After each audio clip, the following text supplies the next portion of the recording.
Social media पर एक video आग की तरह फैलता है।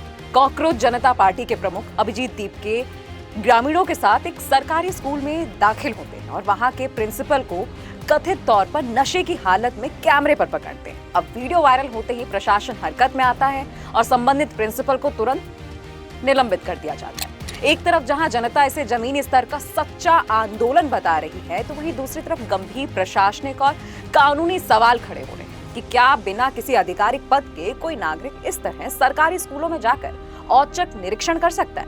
यह जनता की जवाबदेही है या कैमरे के सामने रचा गया कोई सोशल मीडिया का अभियान?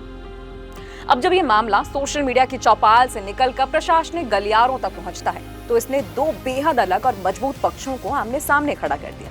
पहले बात करते हैं दीपके के मॉडल और उनके समर्थकों के तर्कों की। समर्थकों का सीधा कहना है कि ये कोई अचानक पैदा हुआ स्टंट नहीं है, बल्कि सोशल ऑडिट का सबसे व्यवहारिक रूप है।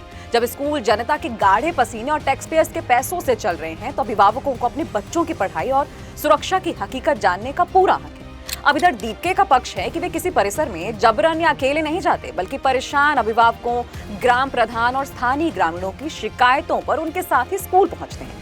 अब इधर समर्थकों का तर्क ये है कि प्रक्रिया चाहे जो भी हो, इसका सीधा असर जमीन पर दिखता है। टूटी खिड़कियां दुरुस्त होने लगी, पानी की व्यवस्था सुधर रही है और लापरवाह कर्मियों में जवाबदेही का डर बना है। लेकिन सिक्के का दूसरा पहलू भी उतना ही तीखा है, जहां से गंभीर प्रशासनिक और कानूनी पेच शुरू होते हैं। प्रशासनिक जानकारों और आलोचकों का सबसे पहला सवाल अधिकार क्षेत्र यानी पद के दुरुपयोग को लेकर है। दीपके ना तो शिक्षा विभाग के अधिकृत अधिकारी हैं और ना ही किसी प्रशासनिक पद पर तैनात हैं।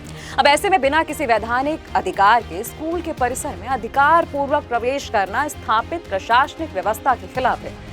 दूसरा बड़ा संशय कैमरा और प्रचार को लेकर उठता है। आलोचक सवाल करते हैं कि यदि वह अचानक किया गया दौरा है, तो पेशेवर कैमरे और सोशल मीडिया टीम पहले से कैसे तैयार रहती है? क्या मकसद केवल व्यवस्था में सुधार है, सोशल मीडिया रील्स के जरिए व्यूज और फॉलोअर्स बटोरना?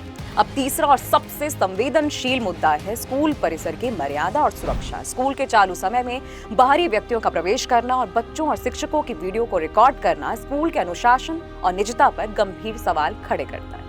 अब जरा समझिए कि भारतीय कानून के तराजू पर यह स्थिति कहां ठहरती है। भारतीय कानून में नागरिकों को व्यवस्था पर नजर रखने और सवाल पूछने के स्पष्ट वैधानिक रास्ते दिए गए हैं। जैसे सूचना का अधिकार अधिनियम आरटीआई एक्ट 2005 की धारा 2JI के तहत नागरिक सरकारी कार्यों और रिकॉर्ड्स के निरीक्षण के हकदार है, लेकिन इसके लिए तय प्रक्रिया और पूर्व आवेदन अनिवार्य है। और दूसरी तरफ बिना किसी अनुमति के किसी सरकारी संस्थान में प्रवेश करके उनके कामकाज में हस्तक्षेप करना भारतीय न्याय संहिता के तहत क्रिमिनल ट्रेसपास या सरकारी कार्य में बाधा के दायरे में आता है, बशर्ते संबंधित विभाग इसकी औपचारिक शिकायत दर्ज कराए।